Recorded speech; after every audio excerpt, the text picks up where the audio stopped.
રાજ્યપાલ આચાર્ય દેવવ્રતજીના હસ્તે ધાંગ્રધા ખાતે ગુરુકુલ મહાસંમેલનનું ઉદ્ઘાટન કરવામાં આવ્યું। વર્તમાન ગુરુકુળ પ્રાચીન જ્ઞાન પરંપરાનું અનુસરણ કરતા બાળકોના ઘડતર, માનવતા નિર્માણનું ઉમદા કાર્ય કરી રહ્યા છે। બાળક રાષ્ટ્રની સાચી સંપત્તિ, તેના યોગ્ય ઘડતર સંસ્કાર થકી દેશ દુનિયામાં પરિવર્તન આવશે। નવી શિક્ષણ નીતિ 2020 સમાજ નિર્માણ અને રાષ્ટ્ર ઘડતર માટે ખૂબ જ ઉપયોગી સાબિત થશે। ગુજરાતના 100થી વધુ ગુરુકુળો, શૈક્ષણિક સંસ્થાના સંતો, શિક્ષણવિદો અને અન્ય મહાનુભાવો ઉપસ્થિત રહ્યા। ગુજરાતના રાજ્યપાલ આચાર્ય દેવવ્રતજી આજે ધાંગ્રધામાં સ્વામિનારાયણ સંસ્કારધામ ગુરુકુળ ખાતે ગુજરાત ગુરુકુલ મહાસંમેલનનો પ્રારંભ કરાવ્યો। આ અવસરે તેઓ ગુરુકુળ પરંપરા ભારતીય પ્રાચીન શિક્ષણના પદ્ધતિનો આધાર ગણાવ્યો હતો।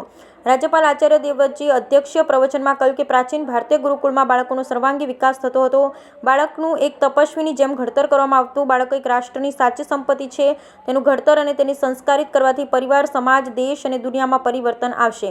આપણા પ્રાચીન ઋષિઓએ આ જ્ઞાન આપેલું છે। તેમણે કહ્યું હતું કે પ્રાચીન ગુરુકુળ શિક્ષણ પદ્ધતિમાં બાળક કેન્દ્રમાં હતું। ગુરુકુળમાં રાજા અને રંક સૌના બાળકો સમાન ભાવે શિક્ષણ આપવામાં આવતું। સૌનું સમાન રીતે ઘડતર થતું। આ રીતે અભ્યાસ કરતા બાળકમાં એકતા, સમાનતાનો ભાવ સહજ રીતે કેળવાય। ભગવાન શ્રી રામ હોય કે શ્રી કૃષ્ણ, બધા બાળવયમાં ગુરુકુળમાં શિક્ષણ પામી સંસ્કારી થયા। બાળક 6 વર્ષનું થાય ત્યારે શિક્ષણ માટે ફરજિયાત ગુરુકુળમાં મૂકવાની રાજ્ય વ્યવસ્થા હતી। આજે લોકો વિદેશમાં અભ્યાસ કરતા હોવાનું ગૌરવ લે ત્યારે પ્રાચીન ભારતમાં નાલંદા, તક્ષશિલા જેવા વિદ્યાપીઠો વિશ્વ પ્રસિદ્ધ હતી અને દુનિયાભરના લોકો શિક્ષણ માટે આવતા। ભારતમાં શિક્ષણ મેળવ્યાનો ગર્વ લેતા હતા।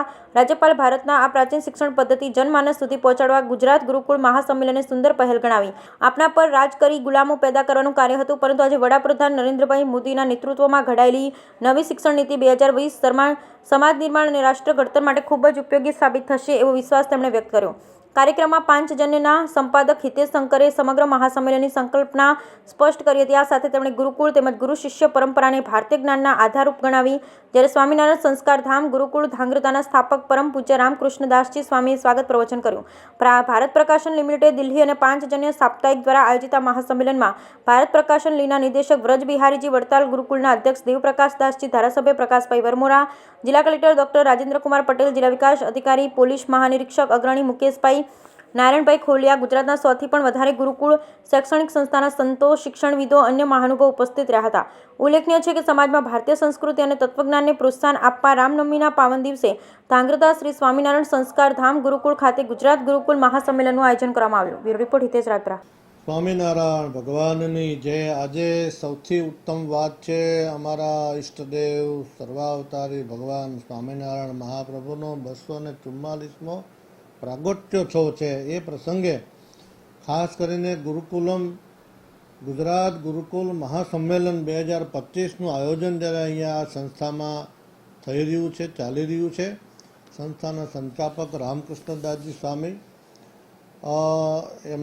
એમની બધી વ્યવસ્થા ગોઠવી છે એટલા બધા મહાનુભાવોની। ત્યારે આ પ્રસંગે ગુજરાત રાજ્યના મહામહિમ આદરણીય રાજ્યપાલ સાહેબ ખાસ આ પ્રસંગે પધાર્યા છે। ત્યારે पांचजन्य साप्ताहिक एवं भारत प्रकाशन दिल्ली तत्वावधान में ये आयोजन भारतीय शिक्षा को जीवंत करने का महत्वपूर्ण कदम है। ત્યારે નવી શિક્ષા નીતિ, ડેવલપ શિક્ષા નીતિ ભારતની સંસ્કૃતિને પ્રોત્સાહન આપે એવી શિક્ષા નીતિ મહામહિમ રાજ્યપાલશ્રીને લાવવાની ઈચ્છા છે। અમે એમના વિચારની સાથે છીએ। મૂળભૂત તો અમે બી ગુરુકુલ